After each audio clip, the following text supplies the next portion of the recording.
ज़ीशान साहब, मखसूस नशिस्तों के केसेस चल रहे हैं और फिर एक तरफ आप कह रहे हैं मखसूस नशिस्तें भी हमें चाहिए, असेंबली में भी आप मौजूद हैं और आप ये कहते हैं कि असेंबली में भी बैठे रहें। हम नहीं चाहते मखसूस नशिस्तें।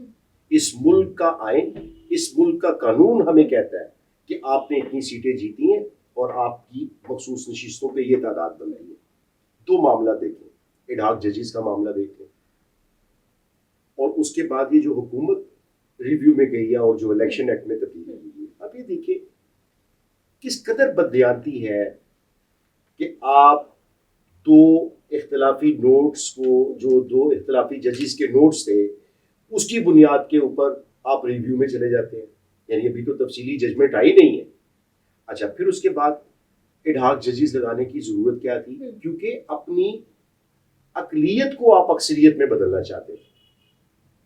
इस मुल्क में इस आइन के साथ और इस कानून के साथ जो खिलवाड़ इन्हीं इदारों ने किया, वो सब पूरी कौम ने देखा। दूसरी बात ये थी कि मखसूस नशिस्तों का मामला सुप्रीम कोर्ट का एक तफसीली फैसला आया। अदालत में मौजूद जजेस ने फैसला सुनाया, ये तहरीक इंसाफ का हक है। देखें, आप पहले एक सियासी जमात के कारकुनों को पकड़ते हैं, आप उसकी लीडरशिप को सजाएं सुनाते हैं, आप चेयरमैन पीटीआई इमरान खान, आप उन्हें सजाएं सुनाते हैं और उसके बाद आप इंतहाबी अमल का उन्हें हिस्सा नहीं बनने देते, उनके कैंडिडेट्स को उठा लेते हैं। अच्छा, जो कैंडिडेट्स अदालतों के जरिए कामयाब हो गए कागजात जमा करवाने में, आपने उनकी हरासमेंट शुरू कर दी। अच्छा, फिर आपने इंतहाबी निशान छीन लिया, फिर उन्हें इंतहाबी मुहिम चलाने की आज़ादी नहीं दी।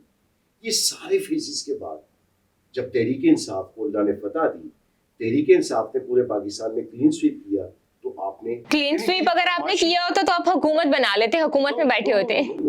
यहाँ पे कौन सी हुकूमत किसने बनाने देनी थी? यहाँ पे तो मखसूस नशिस्तें नहीं मिल रही, यहाँ पे तो इंतहाबी निशान नहीं मिल रहा, तो हुकूमत सब कुछ पता है। आप ये देखिए किस कदर बदमाशी है इस मुल्क में। यानी एक सियासी जमात तहरीक इंसाफ की या सुन्नी इत्तेहाद कौंसिल की जितनी मखसूस नशिस्तें बनती हैं, आप वो नशिस्तें बंदर बांट कर लें, पीपल्स पार्टी को दे दें, जमीयत उलमा को दे दें, नून लीग को दे दें। यानी बदमाशी भी, यानी ये बिल्कुल ऐसे ही है जैसे आप मेरा इंटरव्यू कर रहे जाते हुए ये मैं माइक ले लूं। अच्छा ज़ीशान साहब, अभी चूंकि इलेक्शन एक्ट तरमीमी बिल भी पास हो गया है, तो क्या पीटीआई को मखसूस नशिस्तों से महरूम करने के लिए सीटें जो आप मांग रहे हैं उसके लिए पास किया गया? मांग नहीं, हमारे मुल्क का आइन हमें इजाजत देता है।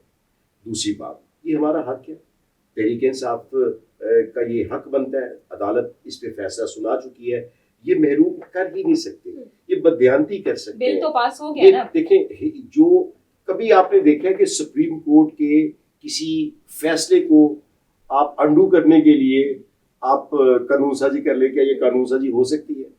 ये इनकी मत मारी गई है, इनकी मत मारी गई है। ये सुप्रीम कोर्ट में ठहर ही नहीं सकेगा, तो ये कर ले अपना शो। जहाँ पे इतनी बदमाशी रियासती जबर इन्होंने की है, वहां पे एक शो और पूरा कर ले।